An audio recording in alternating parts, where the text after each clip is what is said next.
Assalamualaikum warahmatullahi wabarakatuh. Perkenalkan, nama saya Nelly Natalia.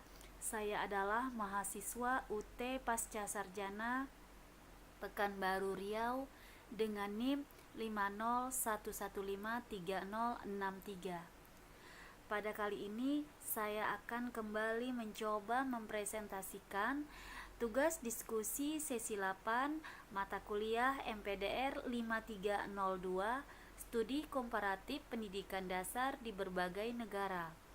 Pada kesempatan ini topik yang akan kita bahas yaitu Sistem Pendidikan Dasar di ASEAN dan Asia Pasifik.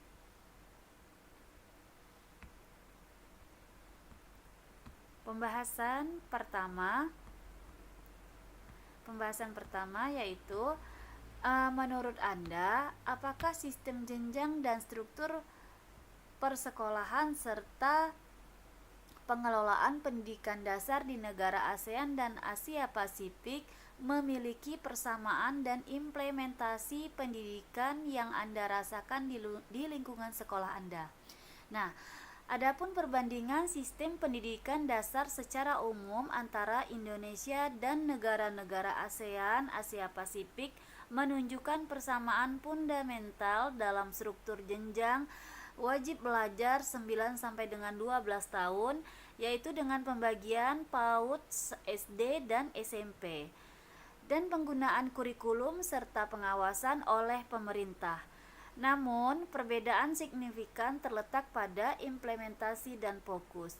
Negara-negara maju seperti Singapura atau Jepang lebih menekankan pada High Order Thinking Skills atau HOTS dan literasi digital dalam kurikulum, menawarkan kesejahteraan guru yang sangat kompetitif dan sistem pengembangan profesional yang ketat serta menerapkan standar mutu internasional dan otonomi sekolah yang lebih besar. Sementara di Indonesia, meski bergeser dengan kurikulum merdeka, masih menghadapi tantangan dalam pemerataan mutu, kesejahteraan guru honorer, dan otonomi sekolah yang terikat oleh regulasi administrasi yang cukup padat. Di tempat sekolah di mana sekolah saya yaitu di SD Negeri 009 Tembilahan Kota Kabupaten Indragiri Hilir. Selanjutnya pembahasan kedua, analisis artikel pengayaan. Di sesi 8 ini, hal-hal penting yang saya temui dalam artikel tersebut ialah sebagai berikut. Yang pertama, fokus pendidikan karakter dan budaya. Pendidikan holistik.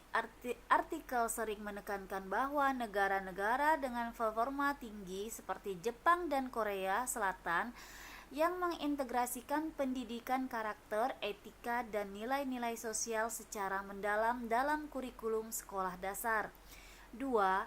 Kebijakan pengelolaan guru dan profesionalisme peningkatan kualitas guru. Artikel ini menyoroti kebijakan yang sangat ketat dalam seleksi, kualifikasi, dan pengembangan.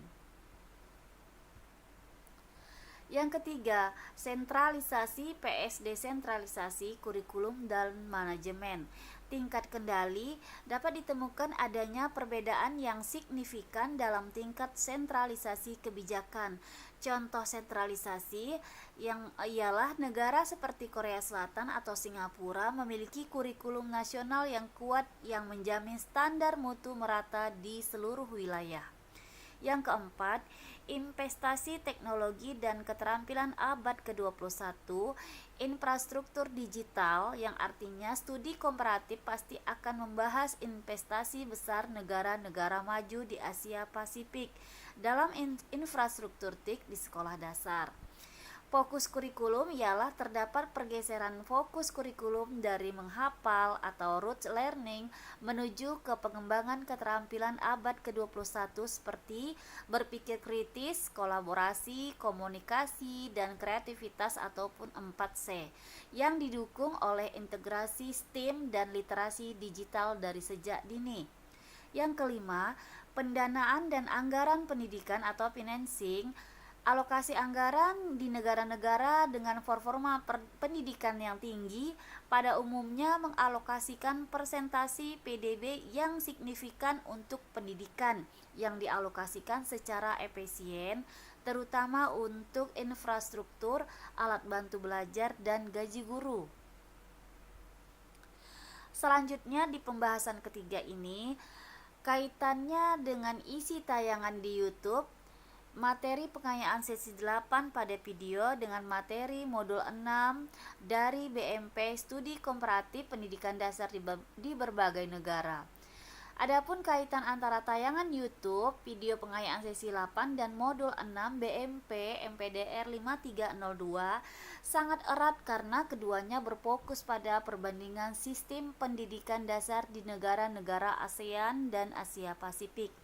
Pada modul 6 ini menyediakan dasar teoritis dan struktural makro, merinci jenjang pendidikan, kebijakan pengelolaan, pendanaan, dan perbandingan formal berbasis data, sedangkan tayangan YouTube berfungsi sebagai jembatan implementasi dan praktik baik ataupun mikro, yang menawarkan ilustrasi konkret mengenai praktik mengajar, studi kasus, dinamika isu kontemporer seperti integrasi teknologi dan inovasi terkini. Oleh karena itu, video tersebut bertindak sebagai alat penguatan materi yang membantu memperjelas konsep yang bersifat tekstual di modul 6, mendorong refleksi kritis terhadap praktik di lapangan, dan menyajikan praktik terbaik yang dapat diadopsi. Baik, demikianlah presentasi dari saya. Semoga bermanfaat. Jika terdapat salah dan hilaf, saya mohon maaf. Assalamualaikum warahmatullahi wabarakatuh.